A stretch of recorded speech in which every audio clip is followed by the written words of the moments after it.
maging handa at maging maingat. At nalulungkot lang ako kasi meron akong nakikita doong mga nasawi.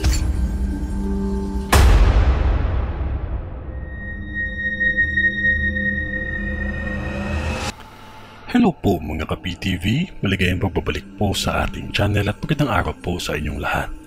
Sa video na ito ay tatalakayin natin ang pagkawala ng buhay ng mga residente sa probinsyang ito ayon sa mga visions ni Madam Rudy Balbin.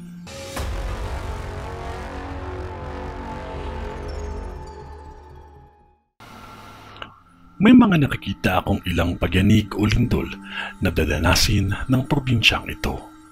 May nakikita akong biglaang pagsabog ng isang bulkan. Itong bulkan na ito matagal nang natutulog at matagal na itong hindi nasundan ang pagsabog. At matagal na panahon na siyang nananahimik mula nung huli niyang pagsabog. Ngunit malapit na itong magparamdam ulit sa hindi inaasahang pagkakataon. May nakikita din akong pag-apoy at pagbuga ng matinding usok. Ngunit wala itong sinasantong araw kung mailan man o maulan man o mainit ang panahon.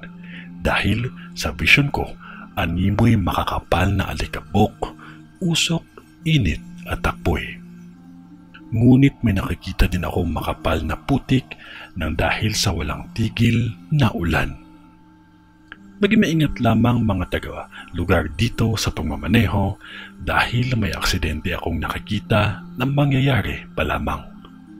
Maging maingat sa pagmamaneho dahil isa sa mga maaaksidente ay buntis at nasawi ito. Huwag magmaneho kung mainit ang ulo upang aksidente ay maiwasan at walang ibang buhay na madamay. Ingatan din ninyo ang mga anak ninyo at ibang mga kababaihan dahil may biktima ng panghahalay akong nakikita. Huwag basta magtiwala. Ito ay ang bisyon ni Madam sa Bukidnon. Kayo po mga ka-PTV, ano po sa tingin ninyo? Kung ano man yun ay wala pa ding makakatalo sa taimtim na panalangin natin sa Diyos Amang makapangyarihan sa lahat. Magtiwala lamang tayo sa ating Panginoon kasi mahal niya po tayo. God bless po and stay safe po. Maraming salamat po sa inyong lahat.